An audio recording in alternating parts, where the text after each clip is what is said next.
Peter Quill and his badass gang of Guardians are hired by an alien empire, the Sovereign, to protect some really valuable batteries from some interdimensional monster who feeds off of them. Once they successfully defend these batteries and the Sovereign are finishing up payments, etc. with them, it is discovered that Rocket has stolen some of these batteries. This alarming news causes the Guardians to flee from the Sovereign, and in the process, Peter Quill finds out his real heritage. How does Guardians of the Galaxy Volume 2 hold up to Volume 1? And what can we find out from this movie that helps us build better lives? Let's find out.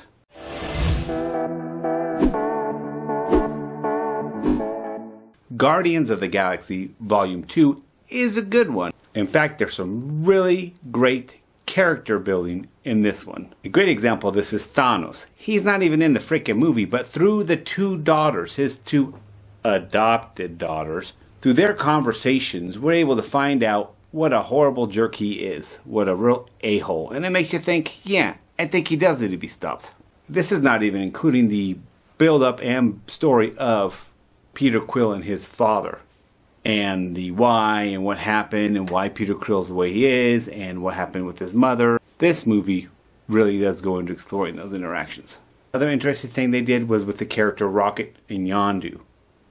Both of them end up finding that they have similarities in their youth and childhood and growing up, or creation in this situation with Rocket. Not only that, but with the exploration of Rocket and Yondu, that's a larger, and their interaction has become larger as well. Due to the fact that adult Groot is gone. Now it's baby Groot. The relationship is no longer the same. Baby Groot is not the brightest. He's like a little kid. Obviously, Rocket doesn't have the same relationship that he had with the larger Groot.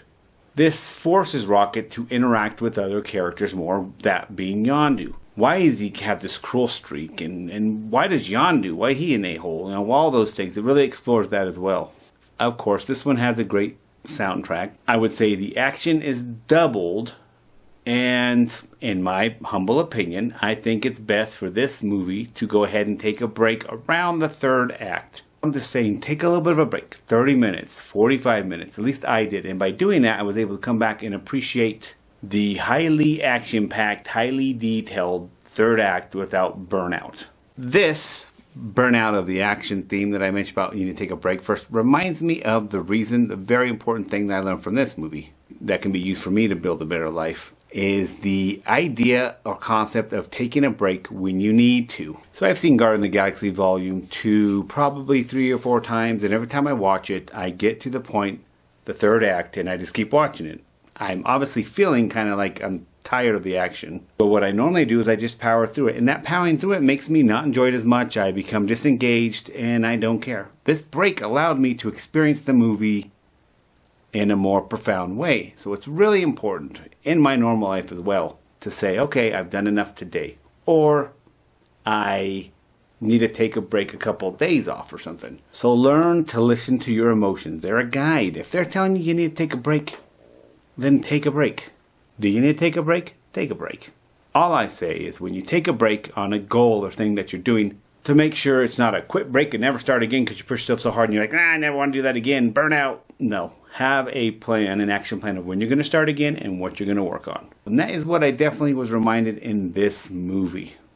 In summary, they had this thing where they'd have overpowered weapons. Like the whistle thing was ridiculously overpowered. Several times the spaceships were like, really? That ship's doing that and taking that kind of beating and nothing's happening? It was just like they had an overpowered thing, or overpowered person suddenly overpowered, in order to complete a plot or action because that's what needs to happen or something like that. And that kind of bugged and that pulled me out of the movie. But in general, I did enjoy this movie, and compared to the first one, no, it's not as good. But it still had great humor, and it still had some great tear-jerking moments. That's why I'm going to have to give Guardians of the Galaxy Volume 2 an 8.5 out of 10. 8.5 out of 10.